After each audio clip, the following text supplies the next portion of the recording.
Hello, everyone. Welcome to the Mastermind Book Club. My name is David Diaz, and I'm here with Reggie Hilliard and Chaz Comer.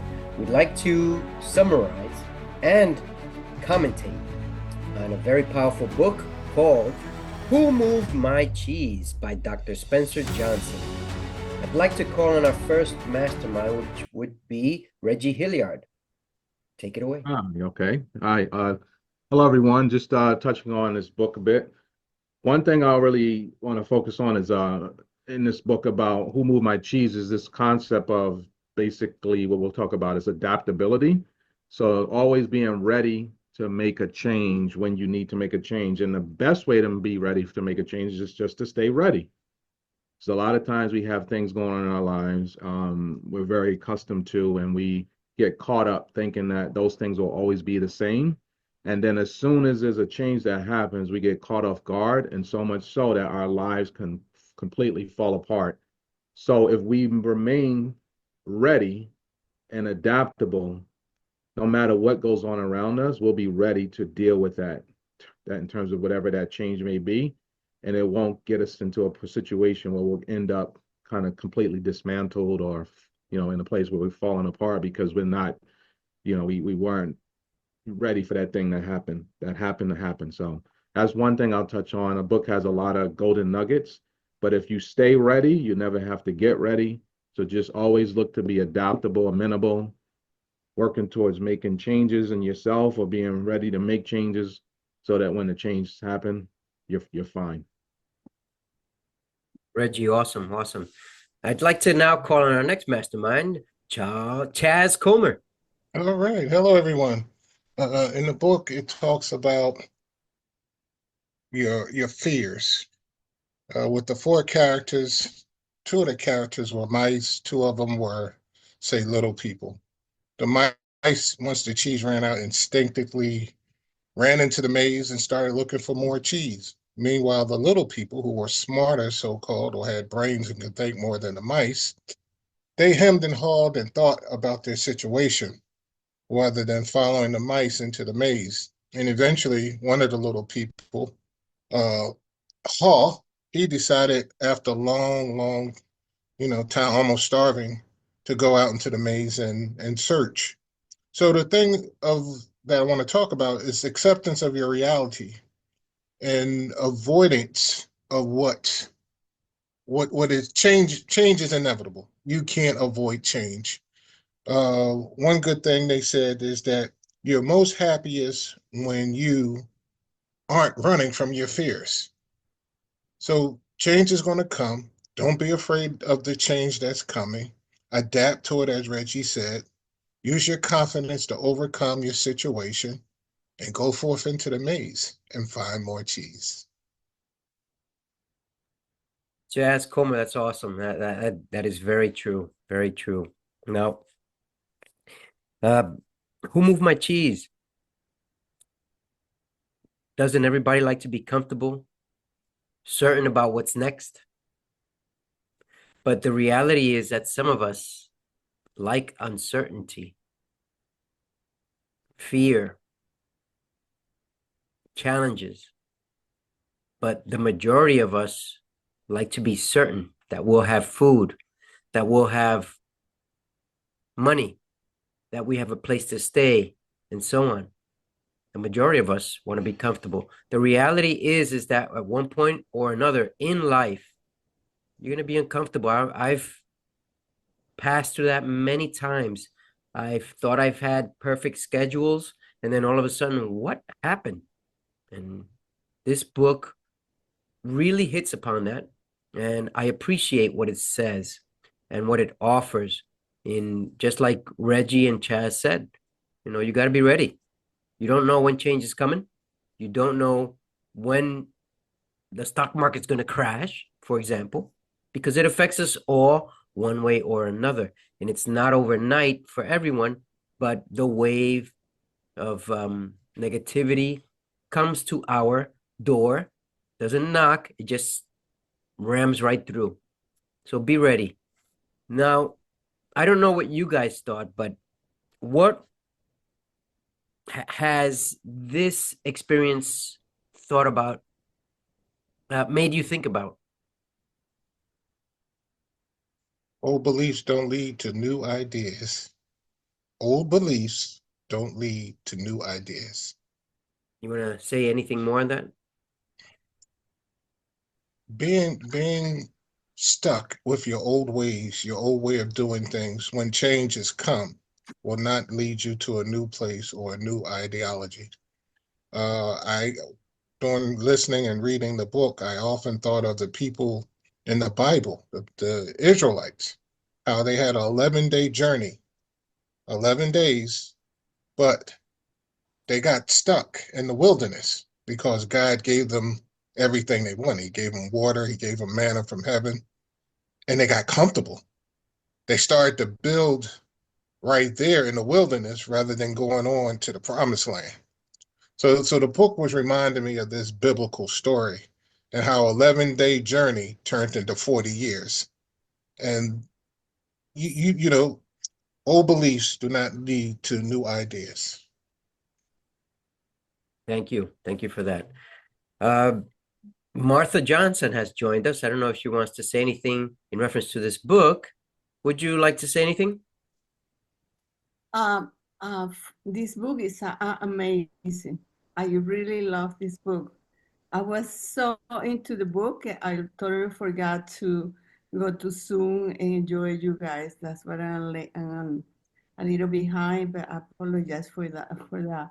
But I was into the book and couldn't stop because it has so many things to learn about this book. And they have a lot of knowledge to apply in our daily life. Like all behavior will not have to have always have the same results. New behavior have different reality, a different thing you can change it.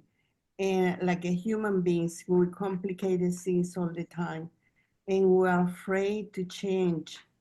That's what happened. We afraid to know something new because we think it's gonna get worse. We don't know what expected, something new, and in some people, the people believe they can change, get something better they had before. Is another type of people, but usually we're very afraid. And another thing they say, the cheese represents what we want in life. Like we want a good relationship, we want a career, we want a new house, a new car, travel. That's a metaphor in this book. And they compare two little mice and two people. The mice, they make a life simple, and the two people, they make life complicated. Like one is resisted to change, and another one is they want to change to get something better in life. And it's very smart what he did in his book to make this metaphor and compare two little mice and two people at the same time, and explain very clear what we need, what with the different to controlled by fears, controlled by guilty, controlled by insecure, and another thing, the person is not afraid to change. It gets something we not expected, but maybe it's going to be better than we have before. And this is a few nuggets I get for this book, but I want to read it another time because I made sure a lot of things I didn't catch it the first time. But thank you very much for this book. I love it. And I hope so everybody read this book because it's very powerful. And thank you. Thank you, Martha. Thank you. Wow, that sounds like a very well prepared essay. Very good. Thank you. So now we're just talking about other thoughts, how this has been implemented. Reg, I don't know if you want to say anything or so that Martha understands what we're talking about.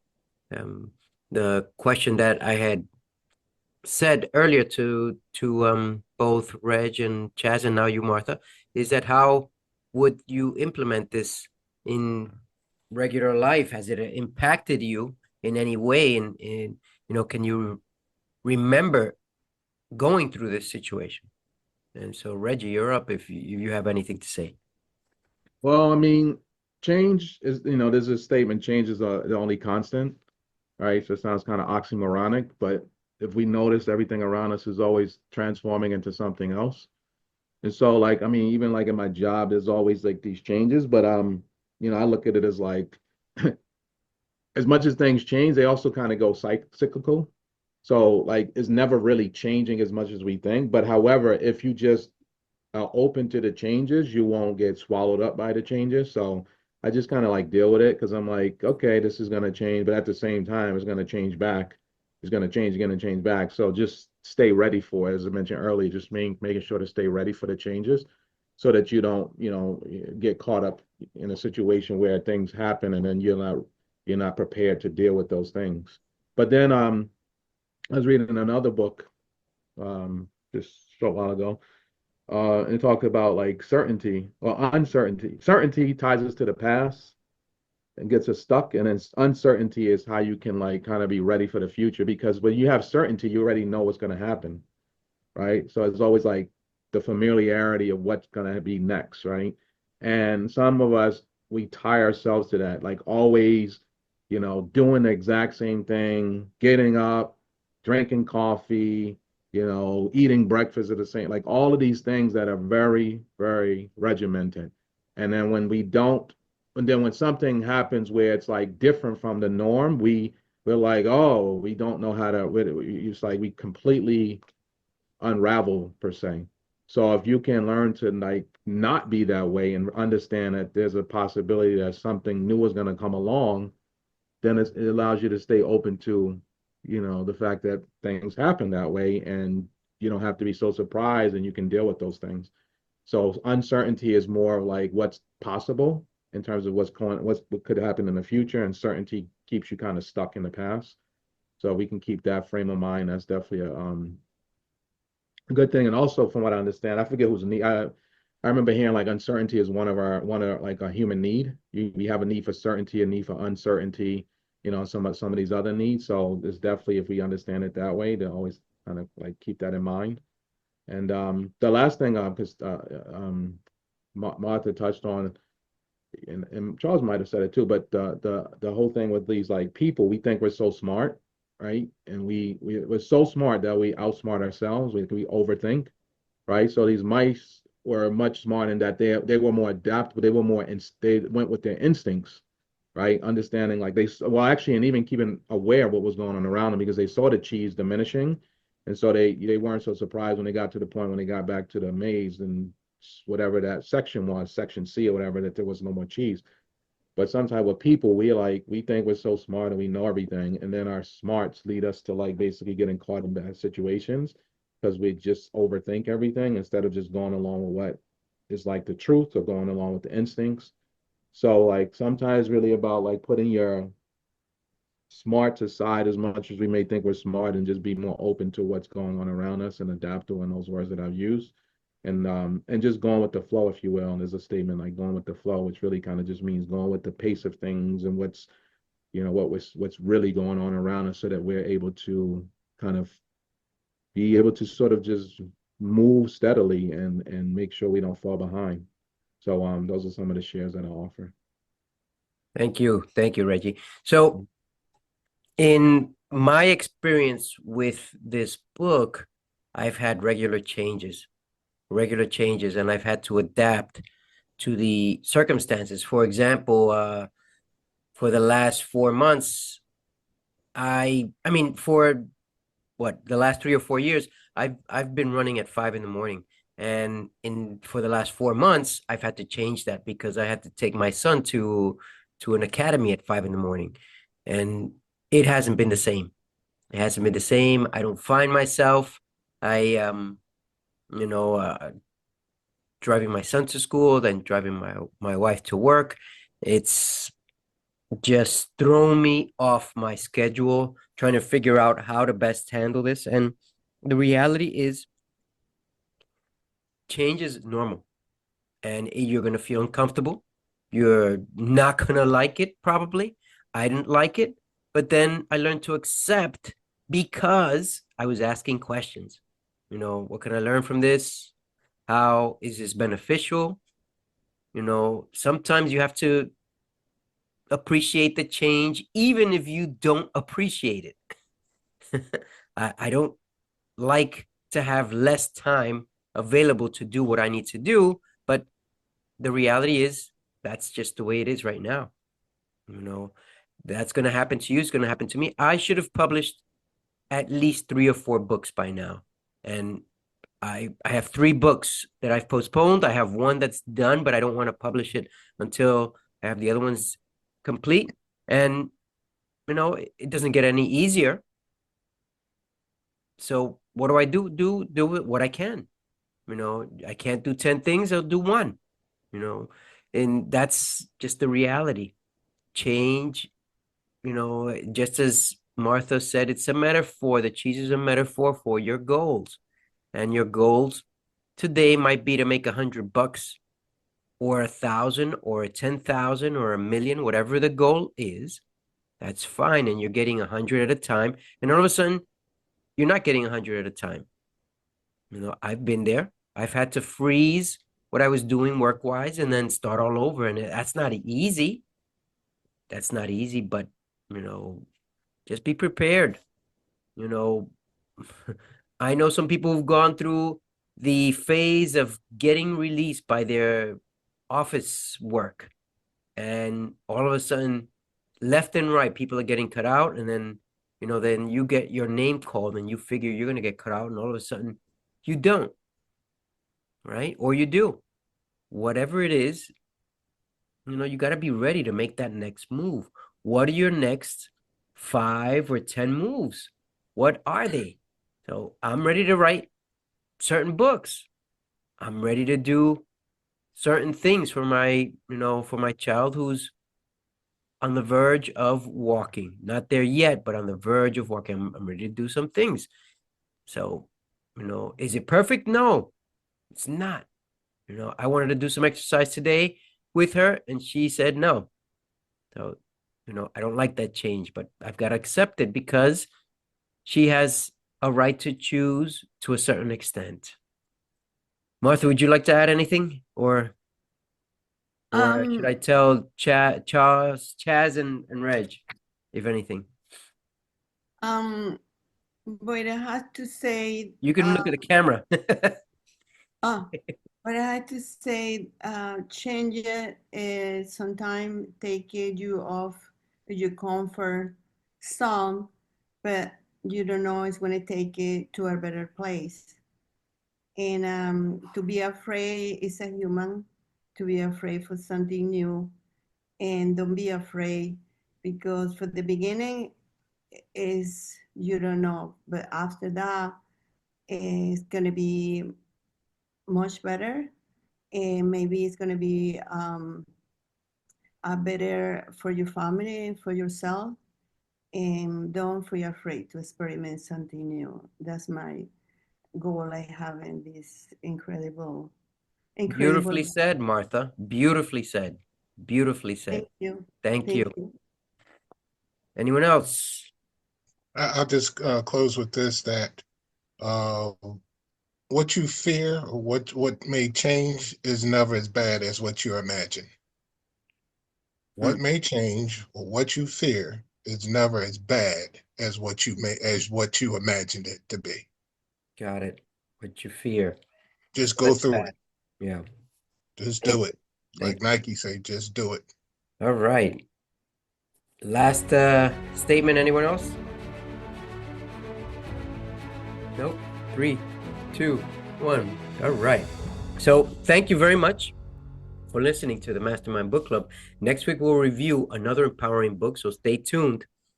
Until then.